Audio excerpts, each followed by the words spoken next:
Ela foi muito influenciada pela história de Kong Hong, criança que dá aos outros suas peras. Ela busca tornar-se uma pessoa com virtude e humanidade boa aos olhos dos outros.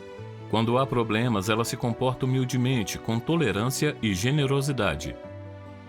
Na verdade, porém, ela se sente aflita, deprimida e miserável. Quando ela ora, busca e come e bebe a palavra de Deus, ela finalmente percebe o que se esconde por trás de Kong Hong dá suas peras.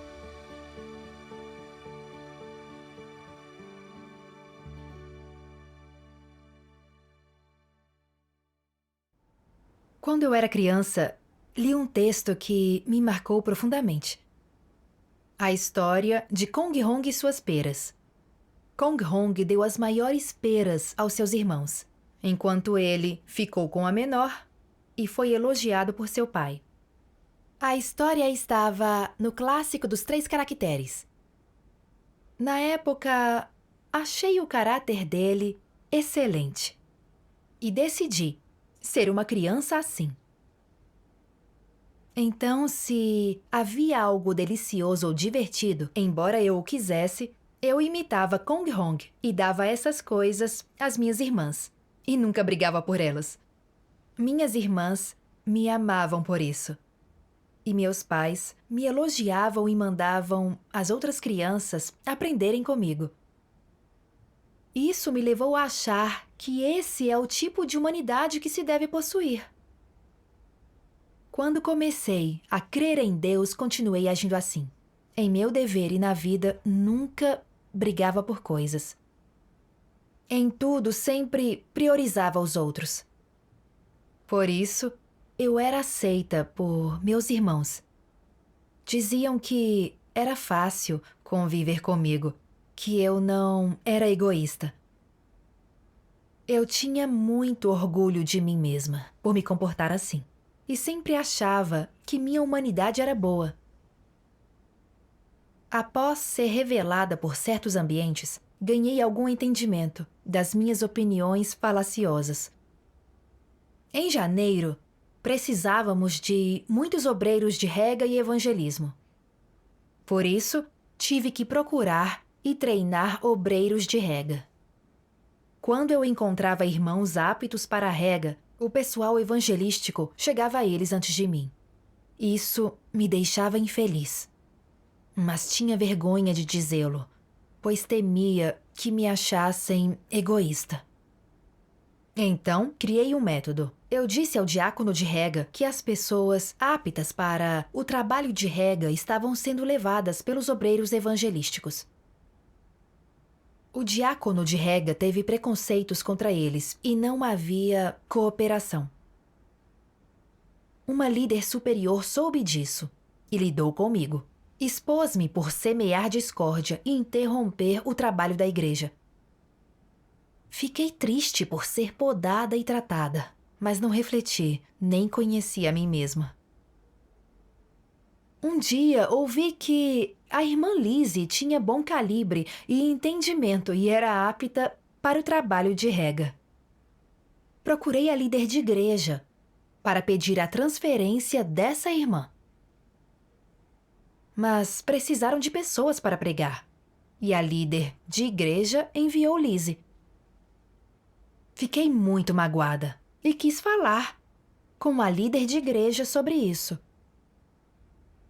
Mas pensei que, se eu fizesse, pensariam que eu era egoísta e gostava de lutar por coisas. Disse a mim mesma: não posso fazer isso. Assim, parecerei generosa e amável. Então, reprimi meu ressentimento. Disse hipocritamente que estava feliz pela Lizzie e que o trabalho evangelístico também era importante. Mais tarde, ouvi a líder de igreja dizer: o irmão Jerome tem calibre bom e comunga bem a verdade para resolver problemas. Quis que ele regasse os recém-convertidos. Mas a líder de igreja disse que já o tinha enviado para ser obreiro evangelístico. Eu não aguentei mais. Ela já havia pedido a irmã Lizzie para pregar. Por que designou mais um para a mesma coisa? Faltava gente no trabalho de rega. Então, falei com a líder de igreja sobre isso. Ela disse: se o trabalho de rega precisa, deixarei o irmão Jerome com você. Mas vi que, como ele já fora enviado para a evangelização, se insistisse em ficar com ele, temia que me achassem egoísta, insistindo em ficar com as pessoas boas. Então, deixei-o pregar o evangelho. Isso mostraria que eu tinha humanidade boa e não era egoísta. Disse no grupo que Jerome seria um bom obreiro evangelístico e enviei vários emojis celebratórios. Era tudo fingimento. Fiquei de mau humor e cheia de queixas. Porque só o trabalho evangelístico recebia pessoal bom. A líder não via nossas dificuldades. Senti-me muito prejudicada. Dias depois, enfrentei outro ambiente. A líder pediu um relatório sobre os recém-cultivados. Vi que os obreiros evangelísticos cultivaram mais que os obreiros de rega. E não aguentei de novo. Insatisfação e queixas encheram minha mente. Não esperava que estivessem cultivando tanta gente.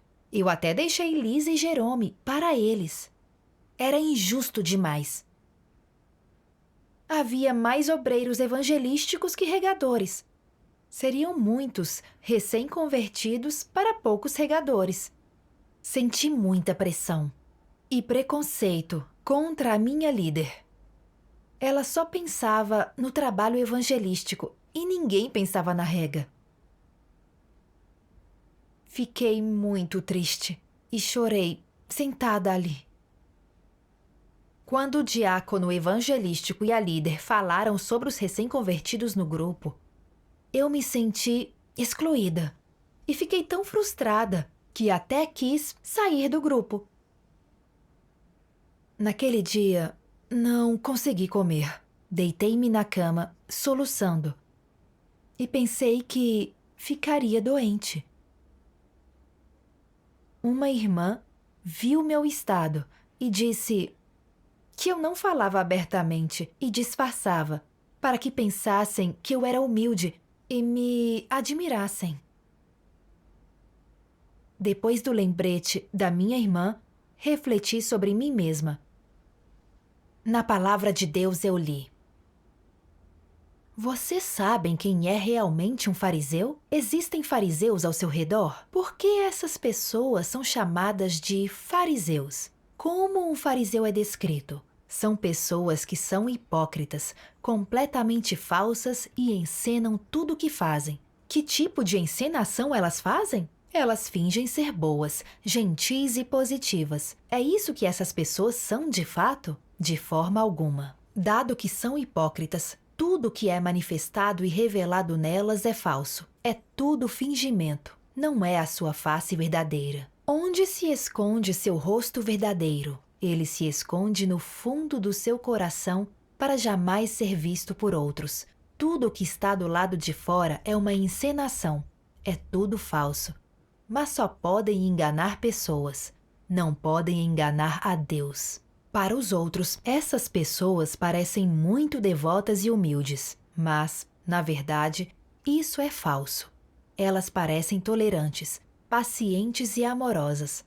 Mas, na verdade, é fingimento. Elas dizem que amam a Deus, mas, na verdade, é uma encenação. Outros acham que essas pessoas são santas, mas, na verdade, são falsas. Onde pode ser encontrada uma pessoa verdadeiramente santa? A santidade humana é toda falsa. Tudo é fingimento, falsa aparência. Por fora, elas parecem leais a Deus, mas, na verdade, estão só representando para os outros verem. Quando ninguém está olhando, Elas não são nem um pouco leais e tudo o que fazem é superficial. Aparentemente, elas se despendem por Deus e abriram mão da família e da carreira. Mas o que estão fazendo em segredo? Estão desenvolvendo sua própria empresa e administrando sua própria operação na igreja, lucrando da igreja e roubando ofertas secretamente sob o disfarce de trabalhar para Deus. Essas pessoas são os fariseus hipócritas modernos. Se o que você busca é a verdade e o que você pratica é a verdade, e se a base de sua fala e de suas ações são as palavras de Deus, então os outros lucrarão e ganharão com sua fala e ações baseadas em princípios. Isso não beneficiaria a ambos? Se, ao viver constrangido pelo pensamento da cultura tradicional, você finge enquanto os outros fazem o mesmo e você oferece cortesias afetadas enquanto eles bajulam e adulam, cada um fingindo algo para o outro, então nenhum de vocês presta. Você e eles bajulam e adulam e se desdobram em cortesias o dia todo, sem uma palavra de verdade, representando na vida só o bom comportamento promovido pela cultura tradicional. Embora tal comportamento seja convencional visto de fora, todo ele é hipocrisia, um comportamento que tapeia e engana os outros, um comportamento que engana as pessoas e as ilude, sem que uma palavra sincera seja ouvida. Se você fizer amizade com tal pessoa, você estará fadado a ser enganado e iludido no fim. Não há nada a ser ganho de seu bom comportamento que edificaria você. Tudo que ela pode lhe ensinar é falsidade e enganação. Você a ilude, ela ilude você. No fim, o que você sentirá é uma degradação extrema de sua integridade e dignidade, que você simplesmente terá que suportar. Ainda terá que se apresentar com cortesia afetada, com civilidade culta, sem brigar com os outros nem exigir demais deles. Você ainda terá que ser paciente e tolerante, fingindo despreocupação e magnanimidade liberal com um sorriso radiante. Quantos anos de treinamento esforçado devem ser necessários para se alcançar tal condição? Se você exigisse de si mesmo viver assim diante dos outros, sua vida não o deixaria exausto? Fingir ter tanto amor, sabendo muito bem que não tem. Tal hipocrisia não é coisa fácil. Você sentiria cada vez mais a exaustão de se comportar dessa forma como pessoa. Você preferiria nascer como uma vaca ou um cavalo, como um porco ou um cachorro na sua próxima vida, do que como um ser humano. Os humanos são falsos e malignos demais para você. Deus mostrou que as pessoas são hipócritas por causa da cultura tradicional, o que causa depressão e isolamento. E essas ideias me prejudicaram. Quando eu li fingir ter tanto amor, sabendo muito bem que não tem, tal hipocrisia não é coisa fácil. Senti muita vergonha. Isso me descreveu. Eu não era muito generosa, mas fingia ser. E não considerava o trabalho da igreja, mas fingia considerar. Quando Liz e Jerome foram pregar o evangelho, eu fiquei infeliz, mas disse estar feliz por eles pregarem o evangelho. Eu era tão falsa. A palavra de Deus revela que os fariseus eram hipócritas que sempre disfarçavam. Por fora, tinham boa humanidade, eram tolerantes, humildes e piedosos. Mas, na verdade, enganavam e seduziam as pessoas para proteger seu status. Sua essência era odiar a verdade e a Deus. Razão pela qual o Senhor Jesus os condenou como serpentes e os amaldiçoou. Quando vi isso, senti medo. Minha hipocrisia era igual à dos fariseus. Nas nomeações de pessoal, mostrei que não lutaria e quis trocar isso por uma avaliação boa. Eu dizia fazer tudo pela igreja, mas, na verdade, só considerava minha imagem. Temia que os obreiros evangelísticos dissessem que eu era egoísta e não considerava o trabalho da igreja. Então, eu me restringia. Embora eu parecesse ser generosa, estava sofrendo e guardava muito ressentimento. E nutria preconceito contra a líder e o diácono evangelístico. Mas eu escondia esses pensamentos para que pensassem que tinha humanidade boa e defendia o trabalho da igreja. Refleti sobre minhas intenções e fiquei enojada com meu comportamento. Eu enganava e seduzia com minhas boas ações, estabelecia minha imagem e tudo o que fazia era repugnante para Deus. Ouvi várias vezes a comunhão de Deus que analisa a cultura e as virtudes. E refleti. Que ideias culturais tradicionais me controlavam para eu viver de modo tão hipócrita? Li esta passagem. Na cultura tradicional existe a história de Kong Hong, que abre mão das peras maiores. O que vocês acham? Alguém que não pode ser igual a Kong Hong não é uma pessoa boa? As pessoas costumavam pensar que qualquer um que conseguisse ser igual a Kong Hong era de caráter nobre e de integridade firme e abnegadamente altruísta. Uma pessoa boa. O Kong Hong desse conto histórico é um modelo que todos têm seguido? O personagem tem certo lugar no coração das pessoas? Sim. Não é seu nome, são seus pensamentos e suas práticas, sua moralidade e seu comportamento que ocupam um lugar no coração das pessoas. As pessoas estimam tais práticas e as aprovam, e internamente admiram a virtude de Kong Hong. Os intelectuais são profundamente influenciados pela cultura tradicional.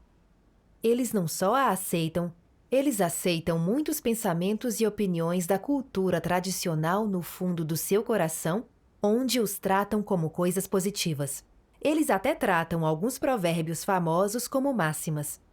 Ao fazerem essas coisas, eles se desviaram na vida.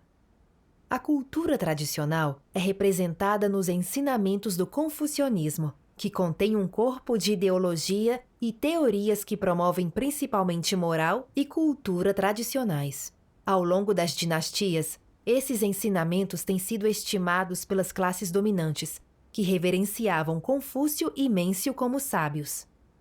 Os ensinamentos do confucionismo afirmam que, como pessoa, é preciso garantir que se defenda benevolência, justiça, cortesia, sabedoria e sinceridade, ou seja, que é preciso aprender a ser calmo e sereno primeiro quando as coisas acontecem. Ser indulgente, dizer bem o que se tem a dizer, não competir nem lutar. E deve-se aprender a ser educado a fim de ganhar o respeito dos outros. Só tal pessoa é exemplar em seu comportamento.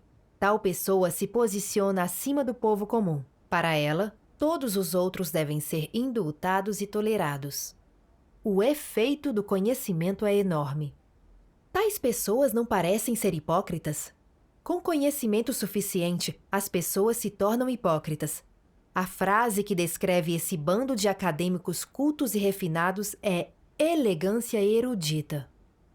Eles pretendem, sobretudo, estudar e imitar o comportamento refinado que essas pessoas de boa família adotaram. Qual é o seu tom quando falam uns com os outros, quando discutem coisas? Eles usam expressões muito delicadas e suas palavras são polidas e sutis, e só expressam sua opinião pessoal. Eles não dirão que a opinião do outro é errada, mesmo quando sabem que é. Ninguém machucaria outra pessoa desse jeito.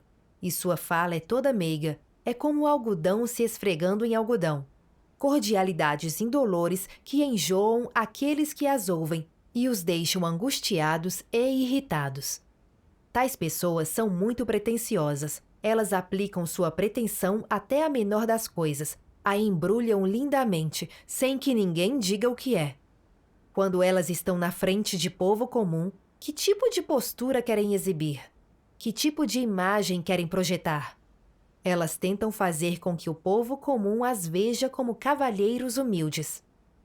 Cavalheiros estão um nível acima de todos os outros. São pessoas que devem ser admiradas. As pessoas acham que as opiniões deles contam mais do que as de uma pessoa mediana e que eles entendem melhor as coisas. Por isso, elas consultam tais intelectuais em todos os assuntos. Esse é o tipo de resultado que esses intelectuais desejam alcançar. Todos eles desejam ser reverenciados como sábios. A palavra de Deus descrevia meu problema.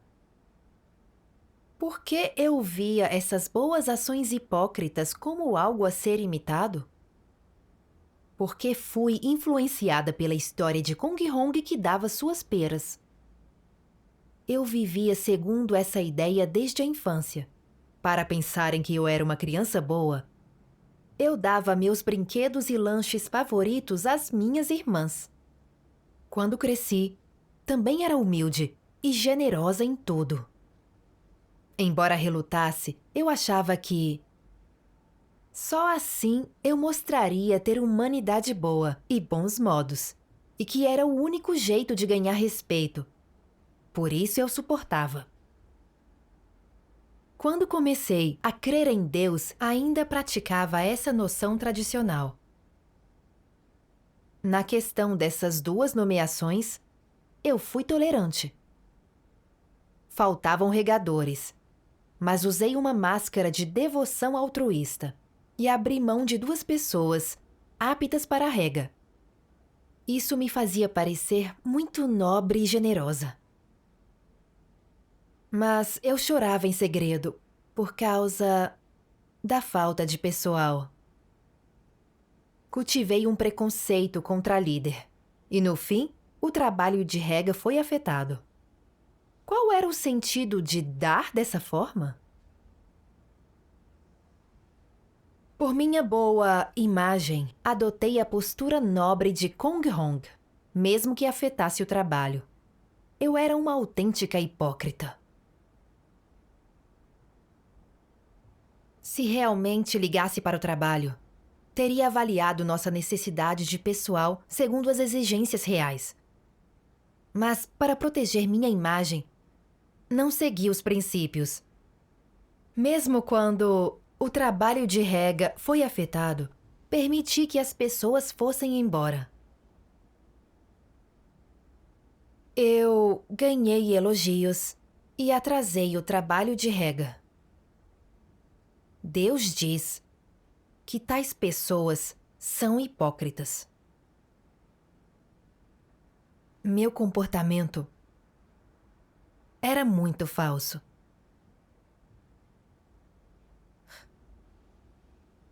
Mais tarde, li algumas das palavras de Deus. Vocês devem saber claramente que qualquer tipo de afirmação sobre virtude não é a verdade. Muito menos pode substituir a verdade. Não é nem mesmo uma coisa positiva. Pode-se dizer com certeza que essas afirmações sobre virtude são falácias heréticas com as quais Satanás ilude as pessoas. Elas não são, em si, a realidade da verdade que as pessoas devem possuir. Não são as coisas positivas que a humanidade normal deve viver. Essas afirmações sobre virtude constituem falsificações, pretextos e truques. São comportamentos fabricados e de forma alguma têm sua origem na consciência e razão do homem, nem em seu raciocínio normal. Portanto, todas as afirmações da cultura tradicional referentes à virtude são heresias e falácias ilógicas e absurdas. Com essas poucas comunhões, as afirmações que Satanás apresenta sobre a virtude foram, neste dia e em sua totalidade, condenadas à morte. Se não são nem mesmo coisas positivas, como é que as pessoas podem aceitá-las? Como as pessoas podem viver segundo essas ideias e opiniões? A razão é que essas afirmações sobre a virtude estão muito alinhadas com as noções e imaginações das pessoas. Elas evocam admiração e aprovação, de modo que as pessoas aceitam essas afirmações sobre a virtude em seu coração. E, embora não consigam colocá-las em prática internamente, elas as abraçam e adoram com gosto. E assim Satanás usa várias afirmações sobre a virtude para iludir as pessoas, para controlar seu coração e seu comportamento, pois, em seu coração, as pessoas adoram e têm uma crença cega em todos os tipos de afirmações sobre a virtude. E todas elas gostariam de usar essas afirmações para fingirem sentir maior dignidade, nobreza e bondade, alcançando assim seu objetivo de serem altamente respeitadas e elogiadas. Todas as várias afirmações sobre a virtude exigem, em suma, que as pessoas demonstrem algum tipo de comportamento ou qualidade humana na esfera da virtude. Esses comportamentos e qualidades humanas parecem bastante nobres e são venerados, de modo que todas as pessoas aspiram a eles em seu coração. Mas o que elas não consideraram é que essas afirmações sobre a virtude não são, de forma alguma, os princípios de comportamento que uma pessoa normal deve seguir. Em vez disso, são uma variedade de comportamentos hipócritas que alguém pode fingir sentir. São desvios dos padrões da consciência e razão, abandonos da vontade da humanidade normal. Satanás usa afirmações falsas e fingidas sobre a virtude para iludir as pessoas, para levá-las a adorá-lo e os assim chamados sábios hipócritas, assim levando as pessoas a verem a humanidade normal e os critérios para o comportamento humano como coisas comuns, simples e até baixas. As pessoas desdenham essas coisas e acreditam que são totalmente desprezíveis. Isso é porque as afirmações sobre a virtude adotadas por Satanás são tão agradáveis ao olho e estão tão alinhadas com as noções e imaginações do homem. Fato, porém, é que nenhuma afirmação sobre a virtude, qualquer que seja, é um princípio que as pessoas deveriam seguir em seu comportamento ou em suas interações com o mundo. Pondere isso, não é assim? Em essência, afirmações sobre a virtude só são exigências de que as pessoas vivam superficialmente uma vida mais digna, mais nobre, capacitando-as a fazer com que outros as adorem ou elogiem, e não as menosprezem. A essência dessas afirmações mostra que elas só são exigências de que as pessoas demonstrem virtude por meio de bom comportamento, encobrindo e restringindo assim as ambições e os desejos extravagantes da humanidade corrupta, encobrindo a natureza e essência maligna e hedionda do homem. Elas servem para aumentar a personalidade de uma pessoa por meio de um comportamento e práticas superficialmente bons, para melhorar a imagem que os outros têm dela e a estima do mundo mais amplo. Esses pontos mostram que afirmações sobre a virtude servem para encobrir os pensamentos e as opiniões internas do homem, seu semblante horrível e sua natureza e essência com comportamento e práticas superficiais. Essas coisas podem ser encobertas com sucesso? Tentar encobri-las não as deixa ainda mais aparentes? Mas Satanás não se importa com isso. Seu propósito é encobrir o semblante horrível da humanidade corrupta. É encobrir a verdade da corrupção do homem. Assim, Satanás faz com que as pessoas adotem as manifestações comportamentais de virtude para se disfarçarem, o que significa que ele usa as regras e os comportamentos da virtuosidade para maquilar lindamente a aparência do homem, melhorando as qualidades e a personalidade de uma pessoa para que os outros a estimem e elogiem. Basicamente, essas afirmações sobre a virtude determinam se uma pessoa é nobre ou baixa, com base em seu comportamento. Após ler as palavras de Deus, entendi que eu sempre tive uma opinião falaciosa, que eu tratava as virtudes da cultura tradicional como padrão para ver se a humanidade de alguém era boa ou ruim. Via virtude como verdade, achando que pessoas com virtude tinham humanidade boa. Na verdade, a virtude não é o princípio de vida que se deve seguir. É um ato de hipocrisia. E um método que Satanás usa para enganar e corromper. Satanás usa a cultura tradicional para instilar padrões morais nas pessoas, para que usem boas ações para disfarçar e esconder sua corrupção interna, para ganhar a autoestima dos outros. e assim tornam-se cada vez mais hipócritas e enganosas. Vi que eu era igual. Eu usava as virtudes da cultura tradicional como critério para minhas ações.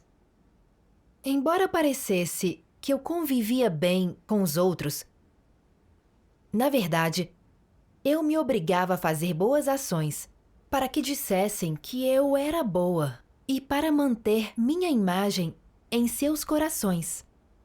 E dizia que era pelo trabalho da igreja. Eu era tão enganosa. Mais tarde, li na Palavra de Deus: uma pessoa que é inteligente e sábia devia analisar prontamente os vários comportamentos e exigências que surgem dos princípios da benevolência, justiça, cortesia, sabedoria e sinceridade da cultura tradicional. Veja qual deles você mais preza, aquele que você observa constantemente, aquele que é a base e a diretriz constantes, para como você vê as pessoas e os eventos, para como você se comporta e age. Então, você deve comparar essas coisas que você observa com as palavras e as exigências de Deus e ver se essas coisas da cultura tradicional são contraditórias e se opõem às verdades que Deus expressa. Se você realmente encontrar um problema, você deverá analisar imediatamente onde foi, exatamente, que a cultura tradicional errou e é absurda. Quando você tiver esclarecido esses problemas, você saberá o que é verdade e o que é falácia. Você terá uma senda para a prática e você escolherá a senda que deve trilhar. Busque a verdade dessa forma, e você será capaz de corrigir seus caminhos. A palavra de Deus me mostrou que, se você não quiser viver segundo essas ideias, você as deve discernir e analisar, e descobrir se são erradas, porque são absurdas, como violam a verdade. E quais as consequências de vivê-las? Só assim você pode desistir delas e aceitar a verdade. Eu me perguntei: a generosidade de Kong Hong se conforma aos princípios da verdade? Esse dar é uma das exigências de Deus? Os que toleram tudo são realmente pessoas boas? Minha tolerância cega tinha causado uma séria falta de pessoal no trabalho de rega. Para mostrar generosidade e tolerância em tudo, eu contei muitas mentiras hipócritas. Ser educada com ideias tradicionais não fez de mim uma pessoa boa, mas hipócrita e enganosa. Ganhar a alta estima dos outros não me fez feliz, só mais deprimida e miserável. Tais eram os frutos amargos de adorar a cultura tradicional. Se Deus não revelasse a essência da cultura tradicional, eu teria continuado cega. Agradeci a Deus por expressar a verdade e analisar as ideias tradicionais, capacitando-me a despertar. Depois, eu pensei: já que a virtude de Kong Hong de abrir mão das peras era só bom comportamento e não boa humanidade, o que é uma boa humanidade? Na palavra de Deus eu li: tem que haver um padrão para se ter boa humanidade. Isso não envolve tomar a senda da moderação, não aderir a princípios, esforçar-se para não ofender ninguém, bajular em todo lugar para onde for, ser tranquilo e astuto com todos a quem encontrar e fazer com que todos falem bem de você. Esse não é o padrão. Então, qual é o padrão? É ter princípios e assumir responsabilidade no seu tratamento de Deus, da verdade, do cumprimento do seu dever e de todos os tipos de pessoas, eventos e coisas. Isso é óbvio para todos. Cada um tem clareza sobre isso em seu coração. Além disso, Deus sonda o coração das pessoas e conhece sua situação, cada uma delas. Não importa quem seja, ninguém pode enganar a Deus. Algumas pessoas sempre se gabam de possuir boa humanidade, que nunca falam mal dos outros, nunca prejudicam os interesses de ninguém e alegam nunca terem cobiçado os bens de outras pessoas. Quando há conflitos de interesses, elas preferem sofrer perda a se aproveitar dos outros, e todos os demais pensam que elas são boas pessoas. Contudo, ao cumprirem seus deveres na casa de Deus, elas são astutas e evasivas, sempre tramando para si mesmas. Elas nunca pensam nos interesses da casa de Deus, nunca tratam como urgentes as coisas que Deus trata como urgentes, nem pensam como Deus pensa e nunca conseguem colocar de lado seus próprios interesses com o intuito de cumprir seus deveres.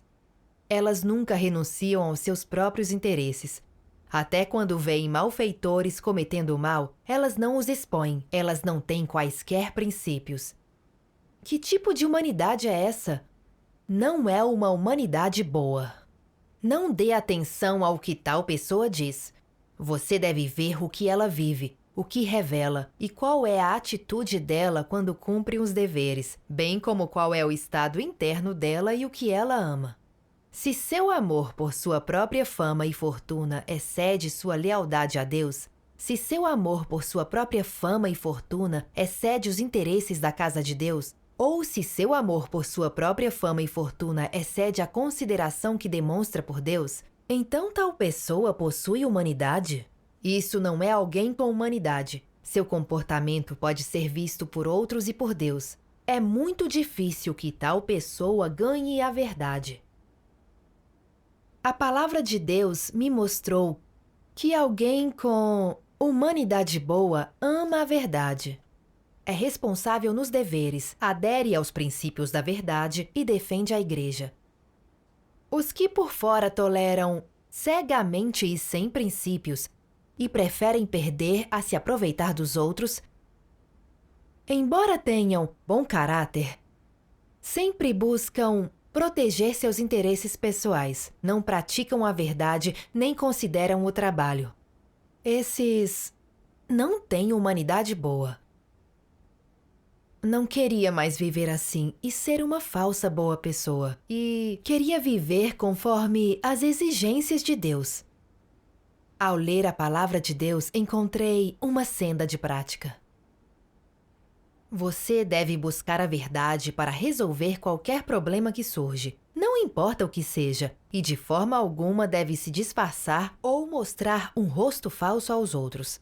Seus defeitos, suas deficiências, suas falhas, seus caracteres corruptos.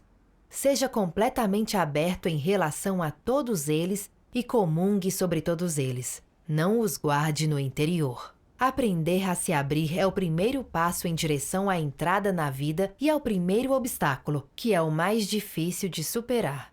Uma vez que você o superou, entrar na verdade é fácil. O que significa dar esse passo? Significa que você está abrindo seu coração e mostrando tudo que tem, bom ou mal, positivo ou negativo, desnudando-se para que os outros e Deus o vejam, não escondendo nada de Deus, não ocultando nada, não disfarçando nada, livre de enganação e truques, e sendo igualmente aberto e honesto com as outras pessoas. Dessa forma, você vive na luz, e não somente Deus o escrutinizará. As outras pessoas também serão capazes de ver que você age com princípios e alguma medida de transparência. Você não deve utilizar quaisquer métodos para proteger a sua reputação, imagem e status. Nem deve encobrir nem disfarçar os seus erros. Não deve se envolver nesses esforços inúteis. Se conseguir renunciar a essas coisas, você viverá sem grilhões nem dor. E viverá inteiramente na luz. A palavra de Deus me mostrou que eu não devia passar uma imagem falsa, mas ser uma pessoa honesta, simples e aberta. E comunicar qualquer problema que tivesse, para que meus irmãos pudessem me ajudar melhor. Quando fingi que suportava isso, achavam que não havia falta de regadores e que o trabalho estava indo bem. Mas o trabalho da igreja estava sendo prejudicado. Então, pratiquei segundo a palavra de Deus e me comuniquei com os irmãos. Todos providenciaram pessoal para o trabalho de rega. Vi que é fácil e prazeroso praticar, segundo as palavras de Deus. Viver segundo a cultura tradicional só nos corrompe e nos torna mais falsos e enganosos. Só praticar a verdade nos permite viver uma semelhança humana e experimentar paz e alegria reais. Graças a Deus.